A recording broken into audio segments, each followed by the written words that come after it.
I met a guy recently. His wife died, and I said, "How you doing?" He said, "Great, never been better." Uh-huh. Reflex. I go, "Really?" "Yep, doing great, never been better." Really? It didn't occur to him. He probably meant it. But never been better? Never? How about when your wife was alive? Was there? Yeah, that's it. They can't accept the vulnerability. They can't. Never been better. Let me say something quickly about this middle page 4. And that is, I talked about this already, but just remind ourselves, this from yesterday, and then I want to talk about strokes and rituals will be done. The voices in our head. You missed that first bullet point. Let me just read this. Again, some of this is repeat from last week, but I think that's okay because this is powerful stuff. Critical parent voices are known as the harsh superego, negative self-talk, cognitive traps, low self-esteem, catastrophic expectations. Critical parent makes put-down statements like you're bad, stupid, ugly, crazy, and sick. In short, you're doomed and not okay. The critical parent's main objective is to control the child by preventing it from feeling good about itself. I italicize that on purpose. That is the main objective of a critical parent. I want to block you from enjoying yourself and thinking good things about you. It's opposed to what the natural child wants. If the child wants to be loved, the critical parent says, you don't deserve it. If the child wants to give love, the critical parent says, it isn't wanted. If the child wants to give a hug, critical parent says, no, whatever it is. If the child is angry at an unrewarding job, the critical parent says, they don't get a treat or something. This is the best you can do because you're so lazy. If the child comes up with a new idea that goes against old points of view, the critical parent says, you must be crazy to think like that. By the way, I'm always picking on churches. That's very common in churches. What are you talking? What are you talking? We've always know. That's not, what you need to do is X, Y, Z. Any kind of new thinking to them, they beat down real quickly if they're a critical parent. Critical parent activates the adapted child, which feels guilty, fearful, or ashamed. That's the appropriate response when you're on a critical parent, by the way. The thing the critical parent does best is to make people feel not okay and to force them to do things they don't want to do. It's only useful in situations in which people oppress or take things away from each other. That is, in that sense, you might say you're writing a justice. It's righteous. Don't give that toy back. You want to feel superior, don't you think? Critical parents want to feel superior, yeah. And this is where really good specialists in TA will say, based on the desire, you said they want to, the desire, why would a person do that? It might be because they're wounded. A lot of times it's because their child has felt, we call it a one-down position, an inferior position for so long. They're convinced the only way they can get strokes is by being in the critical parent position and then telling someone what to do. It makes them feel safe.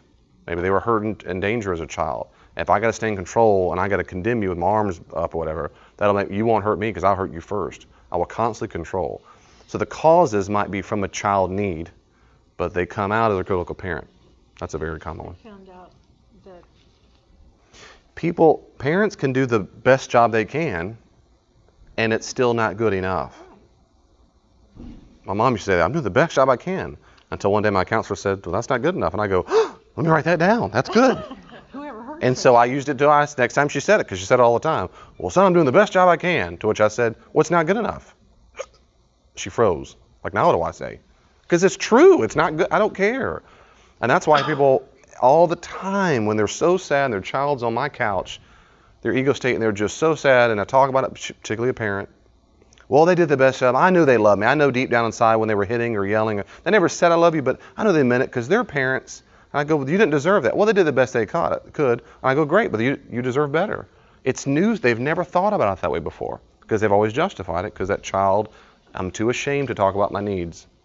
That's right. It can be hard. Another little footnote, very important. I'm trying to encourage you parents and grandparents. If your critical parent is loud in your mind, it's going to be very difficult for you to be a good nurturing parent to someone else.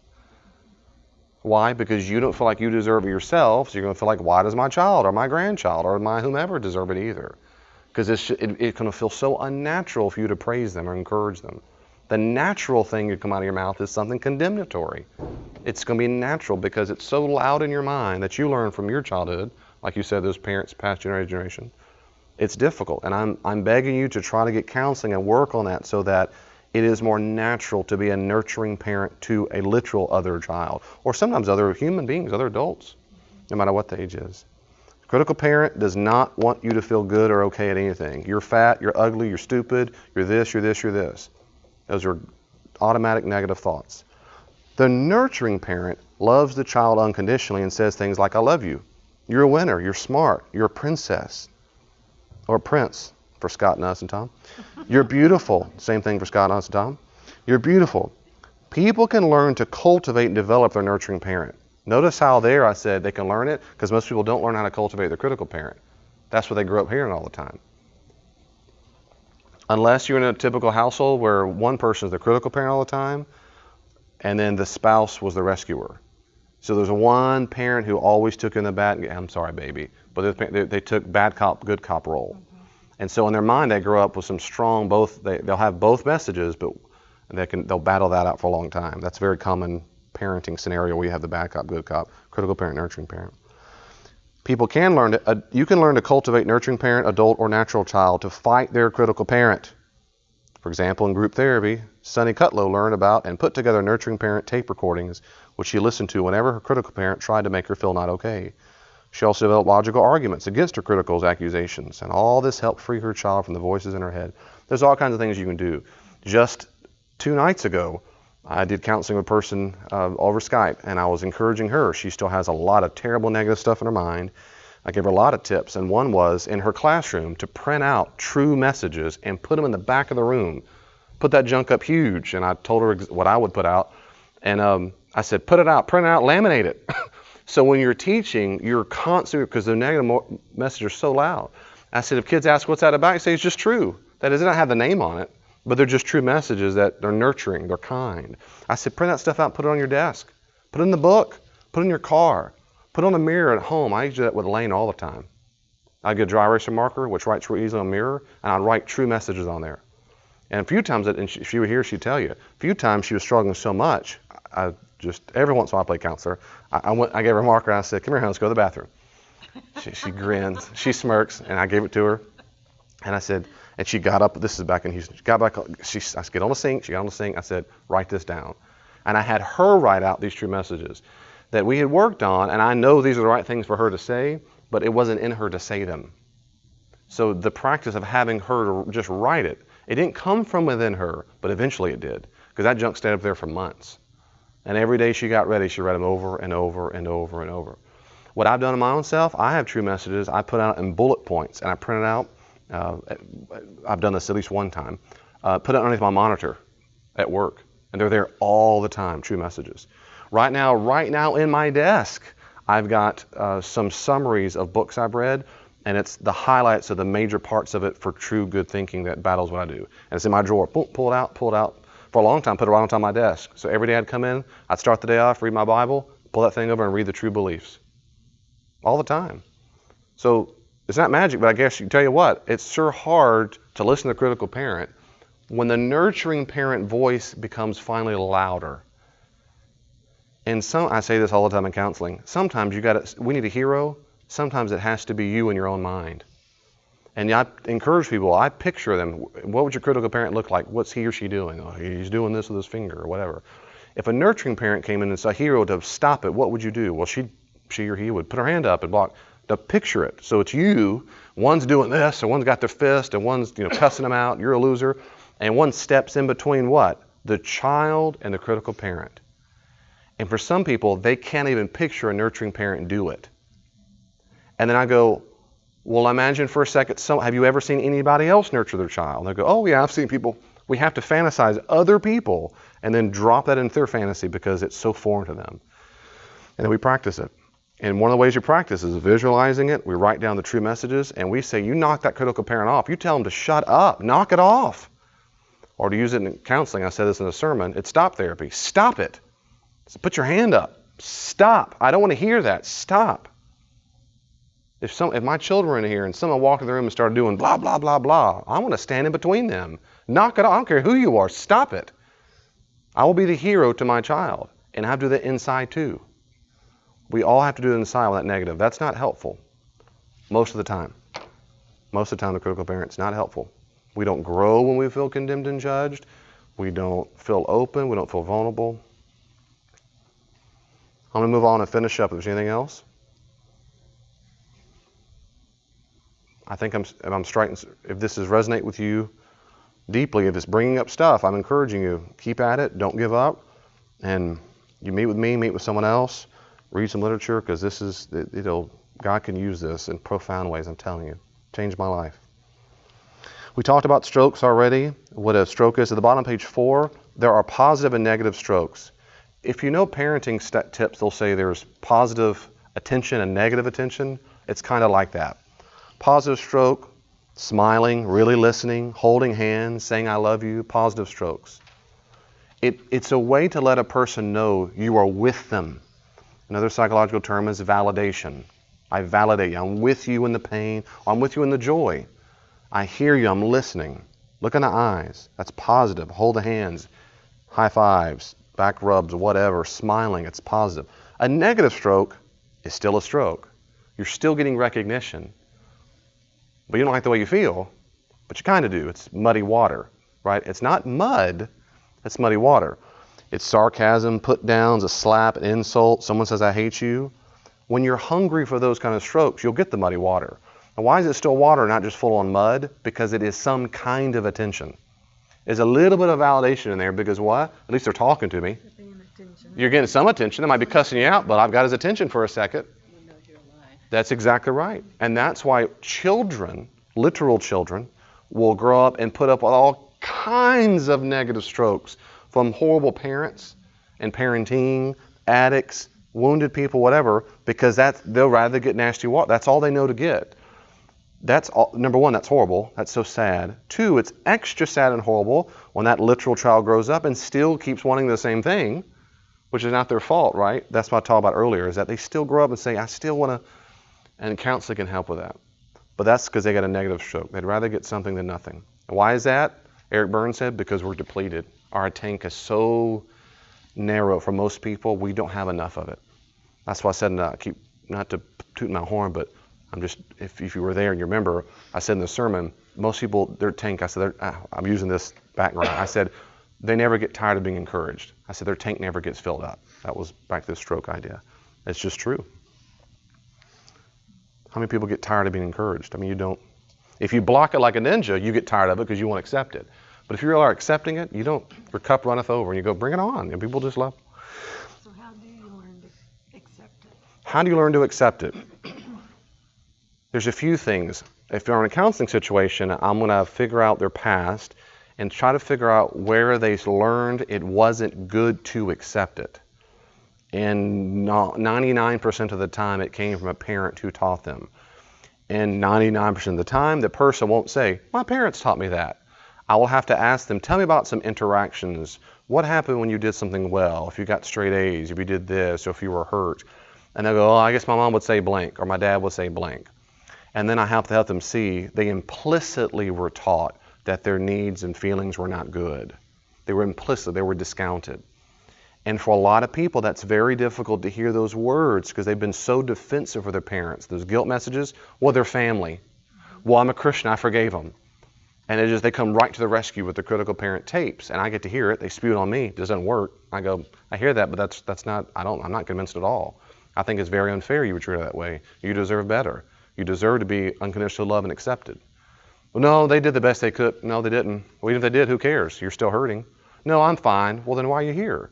Well, because I just thought maybe. In other words, they've tried like a ninja to give these. It doesn't work. And once we get past the fact, I try to get them to finally accept they didn't have the childhood they needed, they deserved. And that's where they learn those messages. I don't deserve it. I don't deserve people's praise and comfort. And that's a self-esteem issue. That's a big breakthrough. If I can get them to see that's where they learned it, step 2 is how to fight those negative messages. And that's why I just gave you examples. Then I will process that. We process the pain and woundedness and the loss of the childhood, and they replace those thoughts with things I just said. We print them out, we put them on mirrors, So that should lead you. Yes, ma'am, it does lead them. If they got to rehearse it. It's not like once a month. Every day they've got to replace it over and over. It's got to be around their normal life, like in the car speedometer. They've got to put it in their Bible. They've got to put it in the mirror. They've got to surround them. I know, I read it again. I'm loved by God. You don't believe it yet. So you've got to keep repeating it until that's it. So to the nurturing parent. Another thing that's very helpful is in a counseling and or support group is that we want to be around a person who does feed us nutrients and encourages and calls us on it when we're not doing a good job. So if I said, Vanna, thank you so much for bringing lasagna. That was great. You go, I know it's no big deal. And if I knew that was a problem for you to receive encouragement, if that kind of relationship we had, I'd say, Vanna, sweetie, you're doing it again. I'm trying to praise you, and you discounted my encouragement. You said, I know it's no big deal. I'd say, it's a big deal to me, and I'm thankful for it. And then those three things go, okay, thank you, David, you're right. And then over time, you get better at accepting it. Does that make sense? So if someone can call you on it if you deflected it, you go, no. You don't have to cry, thank you so much for saying thank you. It just means you try to receive it, Those are the big 3 steps I use all the time, and they help tremendously. Tremendously. Reading good books on it can help too. Good question. The last thing on page 5, rituals, pastime. Now this is in pastimes and games. This is a big issue, and I narrowed it down to very, very, very little just on purpose. So if you want more of this, feel free to read the books that on TA. There's good stuff here. Because strokes are such a big deal, now let's back up, because the child ego state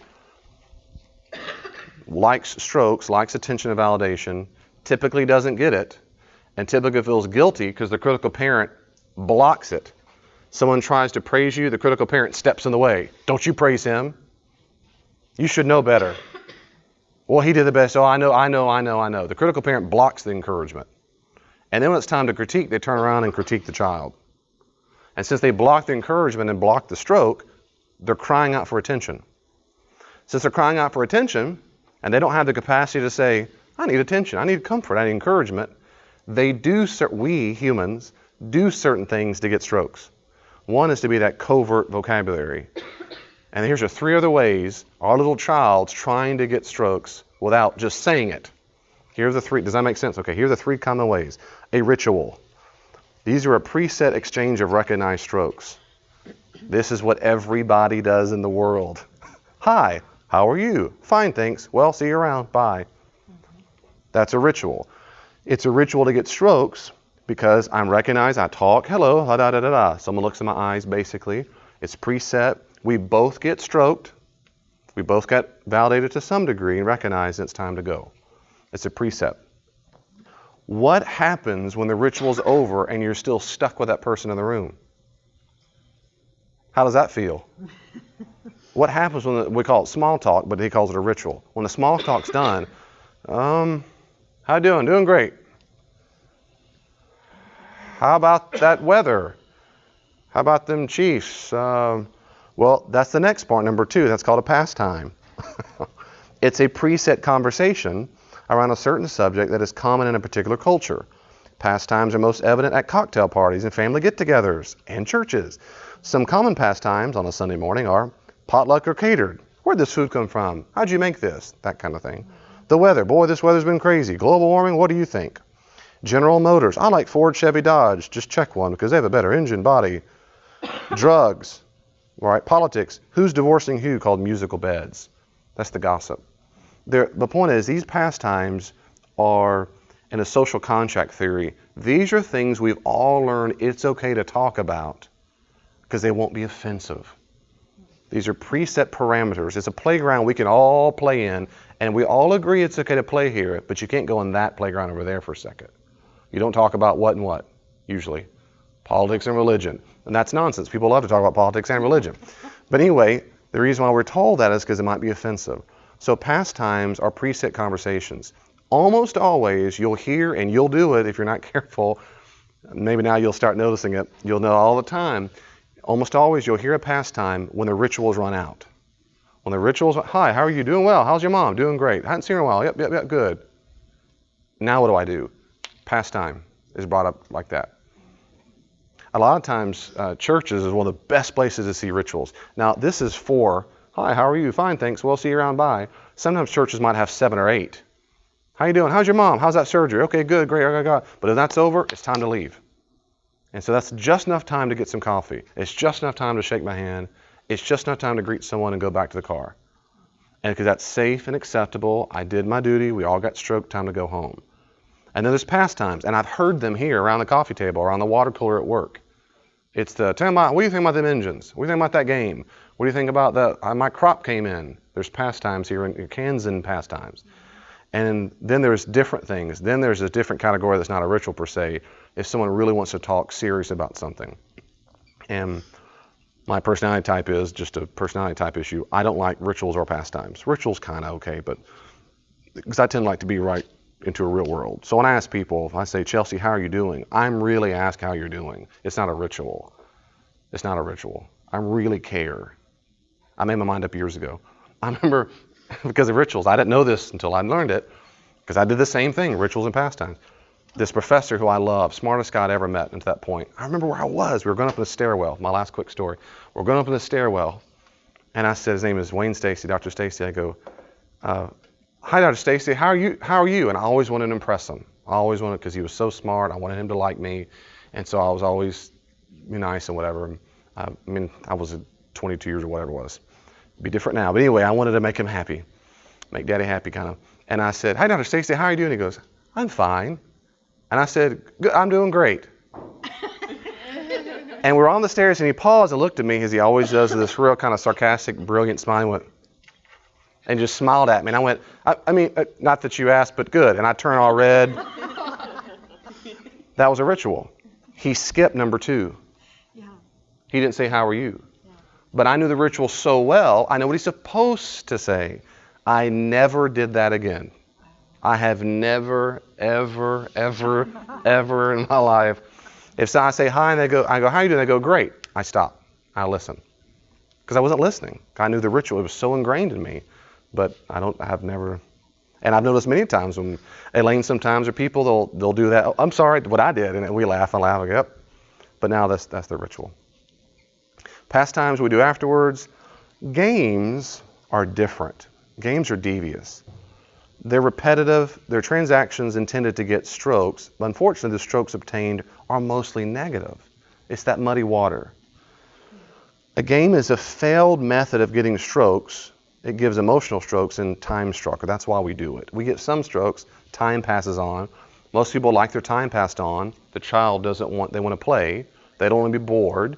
Adults are the same way when they're child ego state. They don't want to sit there and be bored. It helps time pass on. That's why we do these pastimes. There's tons of games. In the books, he gives tons of examples. I only list one because it's one of the most common I ever hear. And it's the YDYB, why don't you yes but? Why don't you yes but? That's, oh my goodness, that's common.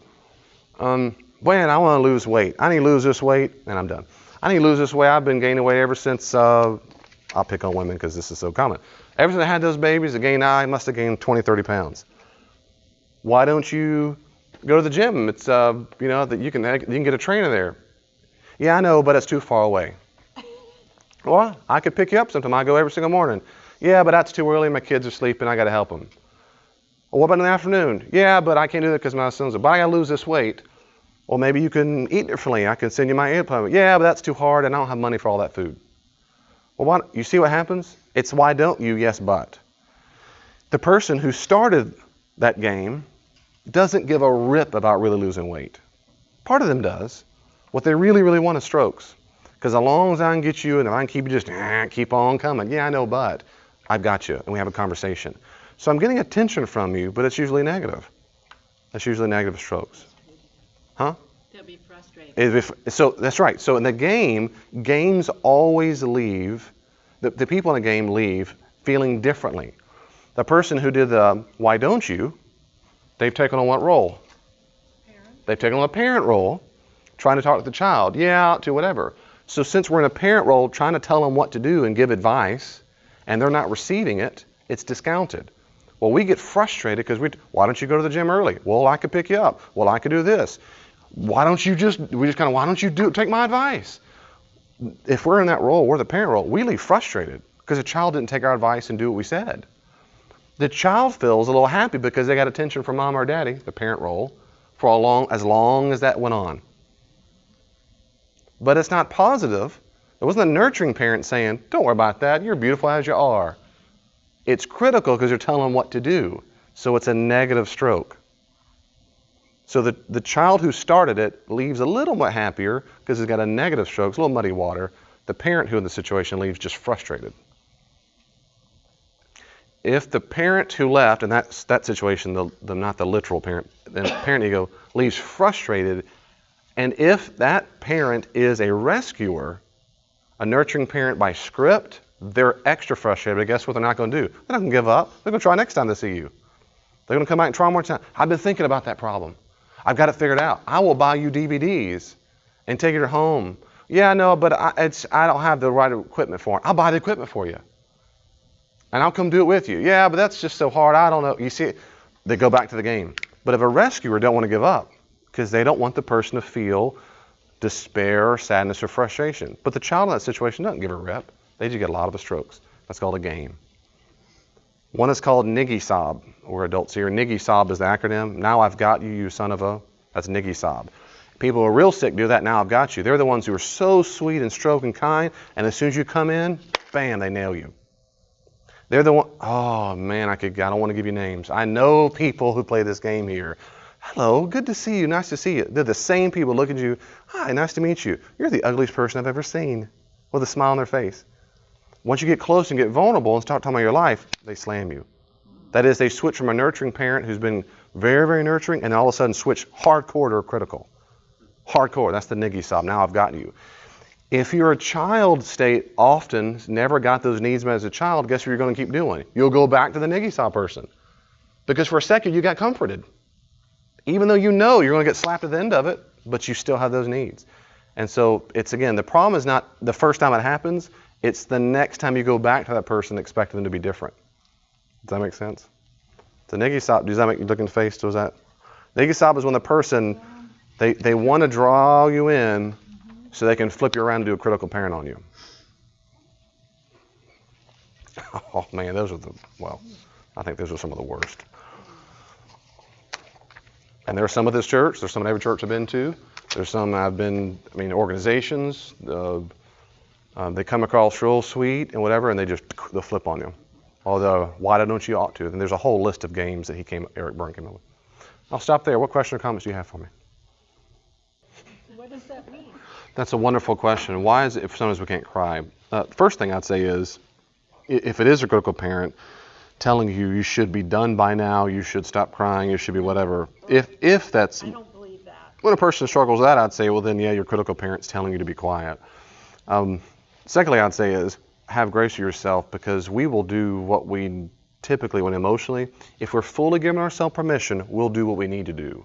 What I mean is, if we're fully, for example, if we're giving ourselves full permission to cry and we don't cry, we don't need to right then. Okay. And I'd say give yourself grace to say, maybe I don't need to. The third thing I'd say is, appreciate particularly the last thing you said, I was sad, but I couldn't cry. And then to that I was thinking, maybe you didn't need to. In other words, you can be sad and not cry. Those are not mutually exclusive. But you can be sad and your psyche, your brain says, no, I need to get these out. I got some tears left in me. And I would say just have grace yourself. Sometimes you're going to need to, sometimes you won't need to.